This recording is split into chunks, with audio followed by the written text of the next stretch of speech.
Yo, what's up guys? It's Broski here. Welcome back sa channel, and today, pag-usapan natin ang isang Star Wars game na maraming hype noon pero mix ang reception. Ito ang Star Wars Outlaws.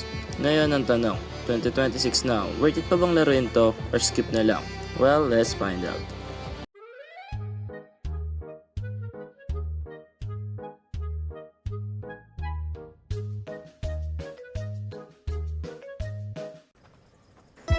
What is Star Wars Outlaws? Para sa mga hindi pa familiar, ang Star Wars Outlaw ay isang open world Star Wars game na gawa ng Ubisoft. Hindi ka Jedi dito, hindi ka rin Sith. Well, ang main character dito ay isang scoundrel na gumagalaw sa underworld ng Star Wars universe. Para siyang GTA vibes, pero nasa Star Wars Galaxy ka nga lang. So, kumusta nga ba ang gameplay nito ngayon, 2026? Now, gameplay-wise, in 2026, mas polished na ang Star Wars Outlaw kumpara sa launch version nito.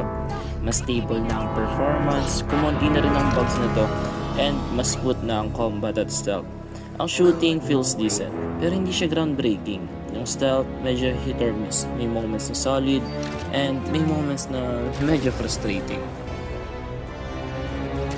Open world and exploration. Isa sa strongest points ng game nito is yung open world planets. Iba-ibang vibe ng mga planeta. May desert, may city, may criminal underworld feels.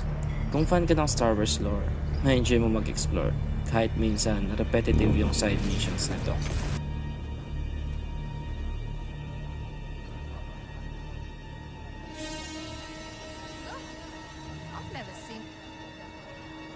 Doon naman tayo sa story and characters.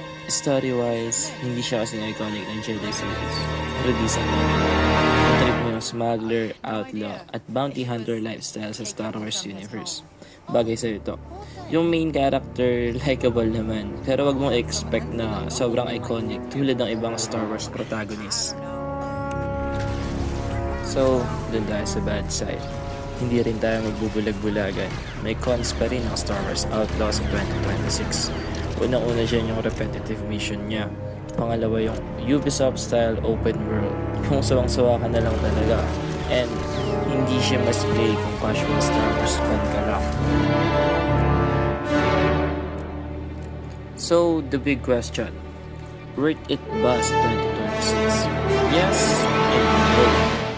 Yes, kung hardcore Star Wars fan ka talaga. And kung gusto mo ng open world na chill lang laruin. And kung nakasave mo naman siya nakuha. Yes siya. Pwede mo siyang laruin. And no naman kung gusto mo ng super deep RPG. And ayaw mo ng repetitive Ubisoft formula. And kung mas trip mo yung Jedi focus game, hindi para sa'yo ang laro na to. So, in 2026, Star Wars Outlaw is not perfect, but solid 7 out of 10 game siya kapag nakasale. Hindi siya legendary, pero fun enough para sa fans ng Star Wars. Kung nakatulong tong video na to, hit that like button, subscribe na rin para sa more game reviews and gaming content.